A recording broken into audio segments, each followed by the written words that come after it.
ওই পীরে কামেল হযরত মাওলানা শামীম হায়দার পাটোয়ারী সাহেব বলেছেন যে গণতন্ত্র সেইটা নয় যেখানে 7টি দল মিলে 2টা দলকে ব্যান করে আসন ভাগাভাগি করে নেবে।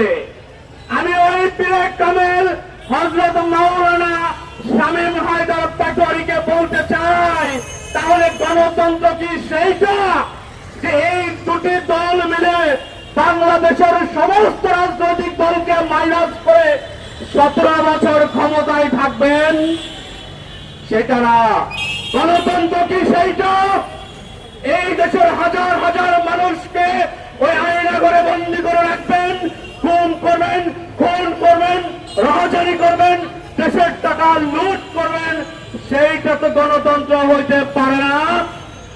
শামীম হায়দার পাটোয়ারী সাহেব, গণতন্ত্র কি সেইটা এই জুলাই আগস্ট গণ অভ্যুত্থানে এই যে 2000 ছাত্র জনতাকে শাহাদাত বরণ করতে হলো, 30,000 ছাত্র জনতাকে বঙ্গত্ব বরণ করতে হলো, আপনি কি এরপরও বলতে চান যে ওই 17 বছর আপনি গণতন্ত্রের মধ্যে ছিলেন না?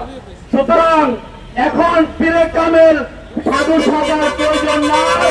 এদেশের জনগণ ওই জাতীয় পার্টির রাজনীতি এই বাংলার মাটিতে আর দেখতে চায় না।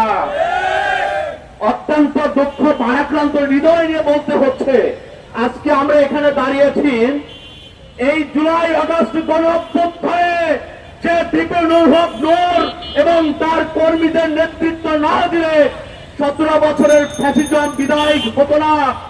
ওই জুলাই আগস্ট গণ অভ্যুত্থানের মধ্য দিয়ে হাসিনা বাংলাদেশ থেকে পালিয়ে যেত না।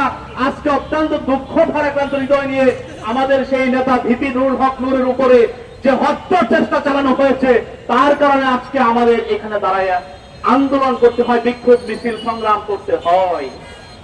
আমরা ডক্টর মোহাম্মদ ইউনূসকে বলতে চাই, এই নুরুল হক নূরদের রক্তের উপর দিয়ে ওই আমেরিকা থেকে ডেকে এনে আপনাকে এই জুলাই আগস্ট গণ অভ্যুত্থান পরবর্তী সময়ে ইন্টারিম গভর্নমেন্টের দায়িত্ব দেওয়া হয়েছিল। আপনি ভুলে যাবেন না, এই জুলাই আগস্ট গণ অভ্যুত্থানের এই বিপিনুল হক নূর, ওই আসিফ, ওই নাহিদ, এদের রক্তের উপর দিয়ে আপনি এখানে বসে আছেন। আর স্বরাষ্ট্র উপদেষ্টা জাহাঙ্গীর আলম, আমরা স্পষ্ট করে বলে দিতে চাই, বিপিনুল হক নূরের উপরে যে হত্যা চেষ্টা চালানো হয়েছে এটা এদেশের 18 কোটি জনগণ জানে, স্বচ্ছ পানির মতো পরিষ্কার। এই হামলার সাথে, এই হামলার উস্কানিদাতা, এই হামলার ইন্ধনদাতা, এই হামলার হুকুমদাতা হচ্ছেন এই স্বরাষ্ট্র উপদেষ্টা জাহাঙ্গীর আলম। আমরা স্পষ্ট করে বলে দিতে চাই, এই জাহাঙ্গীর আলমের শাস্তি অবশ্যই পেতে হবে। তার এই শাস্তি হলো প্রথমত পদত্যাগ, এবং আগামীতে এই স্বরাষ্ট্র উপদেষ্টার বিচার বাংলার মাটিতে হবে ইনশাআল্লাহ হবে। ধন্যবাদ সবাইকে।